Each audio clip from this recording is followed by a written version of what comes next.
بسم الله الرحمن الرحيم كنتي وعنا وناكسن داوديال كسو دhowaada barnaamijka waxbarashada ee telefishinka badda cas oo toddobaadkii hal mar aad ka daawataan daawadayaal barnaamijka waxbarashada waxaan ku soo qaadanaa aan markaas booqanaa dugsiyada hoose dhexe kuwa secretary-ga iyo sidoo kale jaamacadaha kuwa gaarka loo leeyahay iyo kuwa dawladda toddobaadka waxaan soo booqanay dugsiga hoose dhexe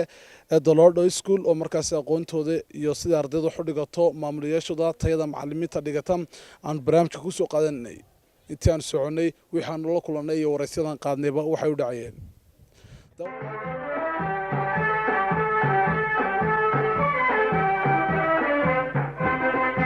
waxaan nahay wahdiga dugsiyada waxaan nahay wanada macalinka waxaan nahay wahdiga dugsiyada waxaan nahay wanada macalinka waagii baryaba awbax laga waraabsho waagii baryaba awbax laga waraabsho magacaygu waa cabdixakiin maxamed xuseen askar xiisada aan dhigaana waa xiisada xisaabta ama maadista xiisada loo yaqaano haddaba farqi baa u dhexeeya markii ay ardaydu habluhu ay isku jireen ama waagii hore waxaa la isku dari jiray galaaska hablaha iyo galaaska inamadu meel bay ku wada dhigan jireen dabeetana xiisada sidii macallimiin sidii u fahmayeen inanku iyo sida inantu u fahmayso aad bay u kala dhaxaysay tusaale haddaan ku soo qaato hadday ardaydu wada fahantay oo dabeetana inan keliyata ama inan keliyata ayna fahmin way qajili jirtay inantu ama inanku wuu qajili jiray dabeetana haddii uu macallinka u sheegay siraahdo wuxuu soo dhan jiray macallinka bilay kula yaabaan ama ay kugu qoslaanba ardayda ama inanta kula fadhida dabeetana inanka carqalad ba ka soo gaari jirtay ama inanta carqalad ba ka soo gaari jirtay dabeetana ardayda way markaas xiisada waxaan odhan karaa carqalada weyn ama saameynta weyn ay ku lahayd dabeetana ardayda qaarna way fahmi jireen ardayda qaarna may fahmi jireen imikase laakiin oo la kala saaray oo ardaydana hablihiina meel lagu dhigay inamadiina meel loo kala saaray tusaale ahaan diinteenna ayaa intaasi ina faraysa oo in la kala saaro dumarka iyo in la kala saaro ragga dabeetana taasina waxa aan leeyahay hormuud weyn ama haldoor muhiima ay ka qaadatay fahankii ardayda iyo kii hablahaba dhammaantood iyagoo isku wada jira tusaale maxaa haddaba u dhexeeya farqiga u dhexeeya imika iyo intii hore imika waxa u dhexeeya waxay tahay inantii waxay dhex fadhidaa hablee dhex fadhidaa cid ay ka qajilaysaana ma jirto dabeetana si dhib yar ayaa su-aashii ku adkayd ama su-aashii u fududayd ayay sheegan kartaa dabeetana ardaydii si dhib yar aad wax u fahansiin kartaa inamadiina iyagana sidaas oo kale xiisada dhigtay fahanka ardayda iyo sidoo kale galaaska ku jirto xiisada aan dhigo ardayda qaabkaan u wada shaqeyna ama qaabka ila socdaan aad ba horta inta ila socdaan su-aasha marka aan casharka bilaabo inta aanan casharka aanan qorin ardaydu dabeetana casharkii hore ee aanan ka soo baxay ayaan su-aale ka weydiiyaa taasi su-aashan ka weydiiyey waxay ii caddaysaa in aan wada soconno iyo in aanan wada socon haddii aan arko inan ama hablo ou su-aashiisa kasoo taagtaagayso ama inama ay su-aashiisa kasoo taagayso ama ardayba dhaho taas waxay caddaynaysaa inaanan wada socon si laakiin imika waxaan ka dhex arkaa ama aan qofka markaan su-aal weydiiyo inuu si dhib yar su-aasha igu jawaabo dabeetana galaaskan ku jiraana waa 7B bismillahi raxmaan raxiim horta magacay waxa weji mustafa xuseen cali cayraan waxaan dhigaa fasalada heerar kala duwan fasalada toddobaadka ilaa isdiidaadka waxaan u dhigaa maadada sayniska runtii fasalkan ku jirnaa waa fasalka sideedaad gaar ahaana ardayda eedhka runtii ardaydu aqoontoodu aad buu fiican tahay siyaabaha kale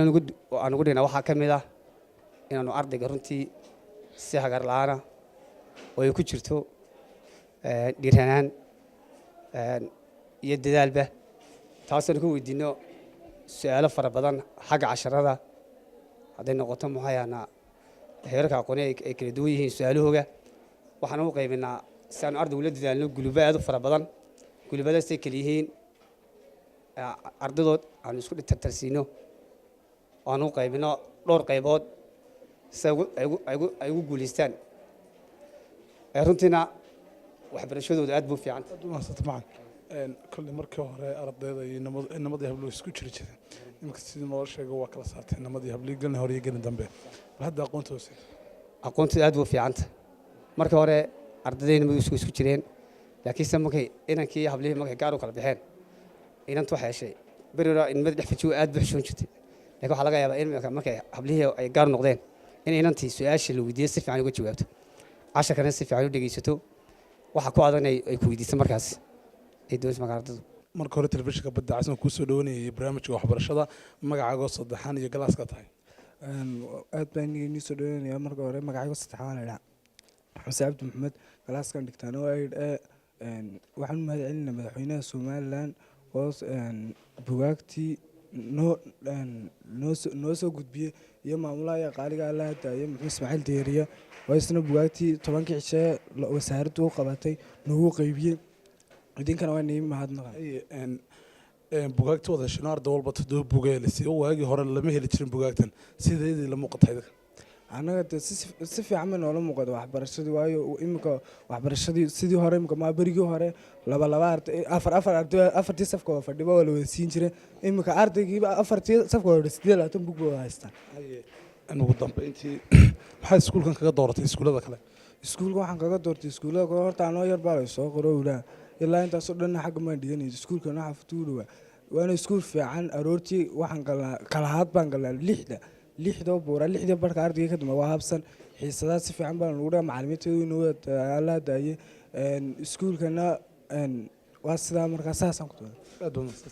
weli daawadayaal waxaan ku guda jirnaa barnaamijka waxbarashada oo markaas hadda soo galnay fasalkii 8aad RB qaybta hablaha. hadda waxaan jecelahay waraysi inaan ka qaado inaan halkaa taagan oo markaa barnaamijka waxbarashada ee telefishinka badda cas ku soo dhaweynaya galaaska tahay iyo magacaaga saddexan. بسم الله إلى مركز إلهي بمحل مجاعي وفي حسن عبدي كسرعة فصل كأربي وحلا هاي بقولك بقول واندين هم بلينا أنا جا معلمين تديا دمان ما ملك دوسي على أد بدو ما هالسنتين هل كان سوق قارني درجة ما أنت تاجنا هي يعني هي أرضيات ما أنت كهل كرتو كسو تشدين كرسامة شرتو أرضيبا قدر فردا أرضيبا بلا حول لكن ما أنت أرضي ذو هير كتاجين والله لما سوكو بكريو أنا وجوهم بلينا معلمين تدا كلا صار كانوا لو كلا سمية لبدا نمدي هبلا لبدا جلاس إنه لو كلا سمية واي نتي خشلي شرتين سؤال معانك وجت شواب تشرن أما 10 كمعانك وشرح هيك خشلي شرتين ما أنت سي فرند different weyn baa u dhaxeeya maanta si fiican ardaydu si weyn bay uga qayb qaadanayaan. idinkana aad baan idinku mahad celinayaa. waxaan se laakiin aan doonayaa in lala qabto dugsiga. waxaan doonayaa inaan hagaajisano wixii dayactira galaaska weli waan wadnaa oo iskuulka waan ku guda jirnaa. ardayda sanadkan sanad dugsiyeedkan waxaan nahay sii sagootinaysa dugsigan daloodho arday horta maanta maamulkaan haysta de maamul ka fiican ma behelanaba waayo intaasoo dhan buu macalinkaasi soo joogay. maxay tolay ardayda dhacday ama arday dhibaato ku timid ma jirto. dugsiyada halkay 70 ama 90 ama 60 ama 100 ka dhacaan arday quraata ama hal arday kaliya labadii sanaba ama halkii sanaba mar laga arkaa. dugsigani waa dugsi aad loogu mahad celin karo. yacni aan odhan karo ma soo koobi karo maanta farxadeedu halkay taagan tahay. madaxweynaha somalilan maandhowda wuxuu daahfuray uu ballan qaaday dhammaan baynu ardayda somalilan ay helayaan bugaagtii ku filnayd. ma hesheen se maamulkiinu ma idii keen bugaagta? si fiican baan bugaagtiina loogu qaybiyey. waalidiinteedaana noo qaaday bugaagtii si fiican baana loogu qaybiyey. waan qaadanay bugaagtii. markii hore ardaydu 3 qof ama 4 qof ayaa bugaagta la wadasiin jiray. hadda ardayad kasta iyo arday walba waxa la yidhi 7 buug la wadasiiyey. maxaa tacliintaada hore ka bedeshay? waxa ka bedelmaya different weyn ba wax weyn ba u dhaxeeyay markaan ardaydu buugta haysan iyo markay ardaydu imka buugta heshay. waayo ardaydu markay istiraada 10 soo diyaari ardaydu 3 ardayba buug waa runtaada kaliya tii wada helayaan. markay tiraada ardaydu 10 soo diyaar macalinkiina anaga 10 naga rabo aanu 10 baaqan karin. horta de hooyana warwar bay ku haysay dugsiga iyo macallimiinta iyo macallinkii berito alaad 10 ugu soo noqon lahayn warwar bay nagu haysay. laakiin maanta wallahi billahi aad baan uga faa'iideysanay. jaanis weyn oo fiican weeyaan. madaxweynahana waan hambalyeynaya 100%. والله marka hore barnaamijka waxbarashada iyo telefishinka badda cas ku soo dhaweynaya magacaaga saddexan iyo galaaska tahay. bismillaahir rahmaanir rahiim. magacaygu waa Najah Maxamed Ciise oo dhigatay dugsiga hoose dhexe Daloodha gaar ahaan fasalka 7B Girls. Najah ka waran tacliinta dalka maraysa?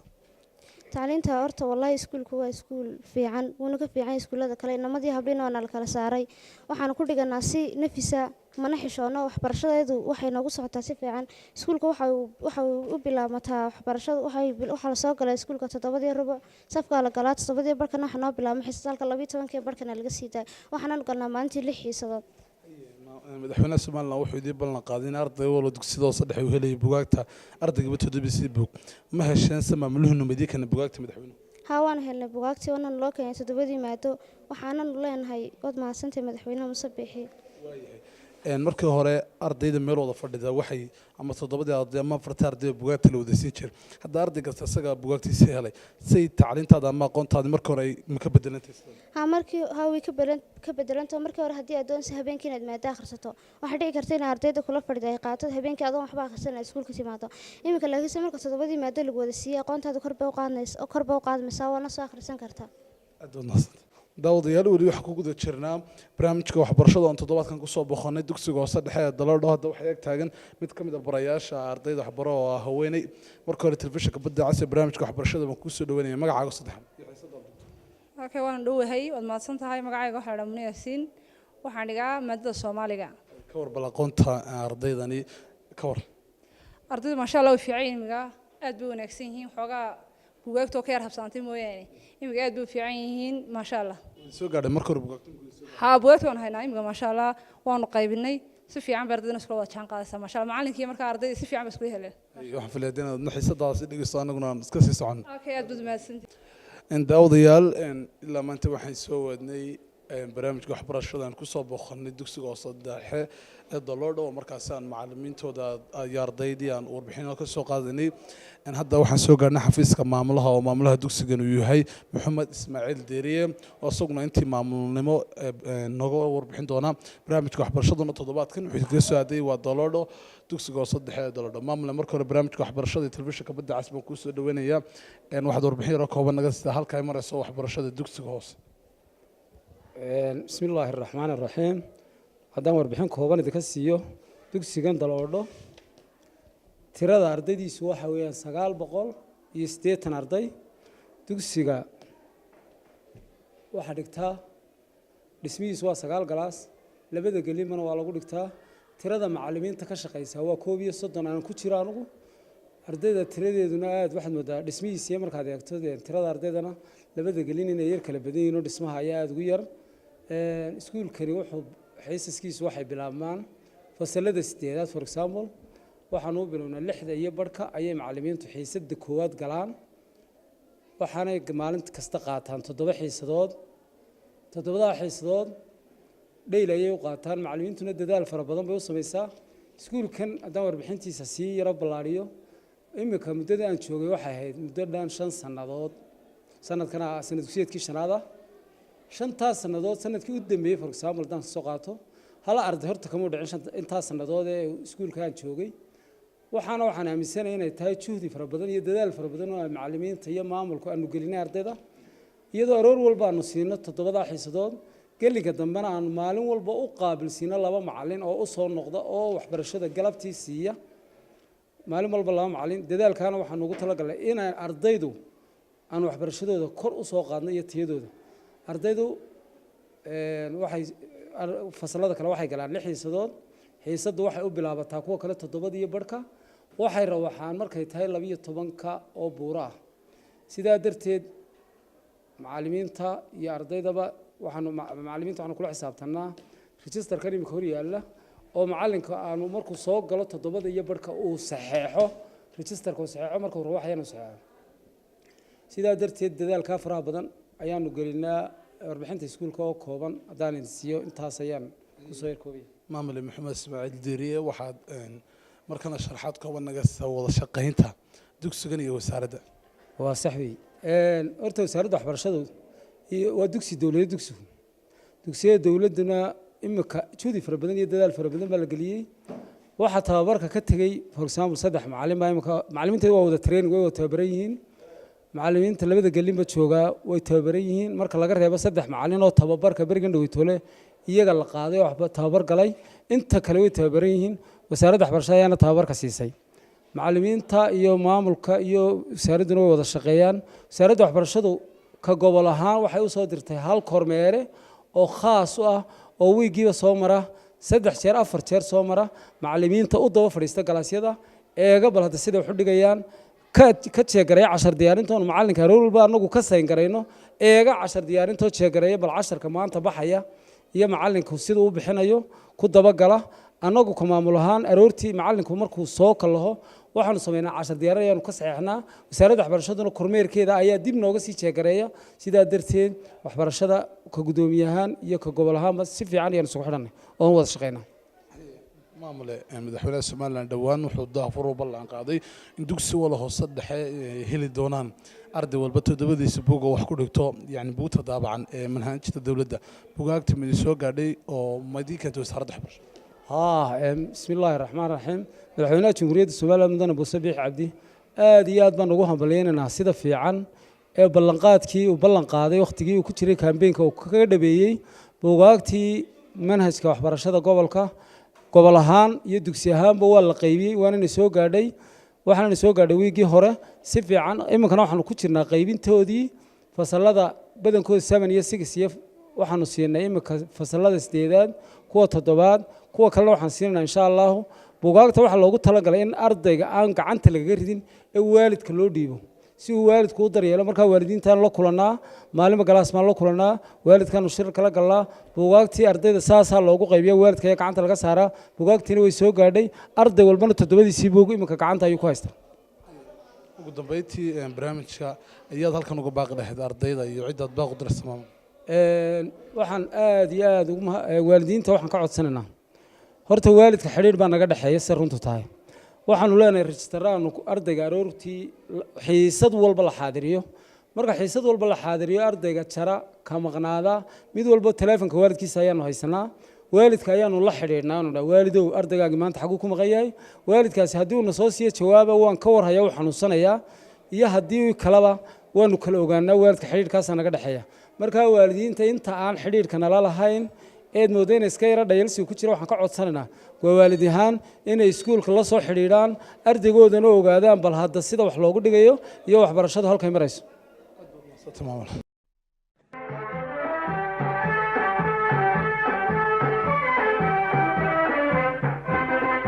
waxaan nahay wahdiga dugsiyada waxaan nahay waanada macalinka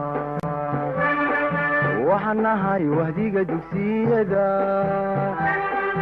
waxaan nahay waanada macalinka waagii baryaba awbax laga waraabsho waagii baryaba awbax laga waraabsho waxaan ku warwaraynaa wadankiina wax u barta wadankiina wax u barta oo xambaaro waajibkiisa daawadayaal toddobaadkii taasi ayaan barnaamijka kusoo gabagabeynaya barnaamijka waxbarashada ee toddobaadkan barnaamijka waxaan kusoo booqanay dugsiga hoose dhexe ee Dolodho oo markaasi aan aqoontii ardayda iyo macallimiinta iyo maamulkaba warbixinta koobnood ee iskuulkan idin soo gudbinay barnaamijka waxaa duubayay isla markaasina sawir qaado ka ahaa aadan axmed aadan madani iyo sidoo kale anoo cali qamacayra tan inta ku kulmi doono barnaamijka xiga waxaan idinka tegayaa bidnillaahi kariim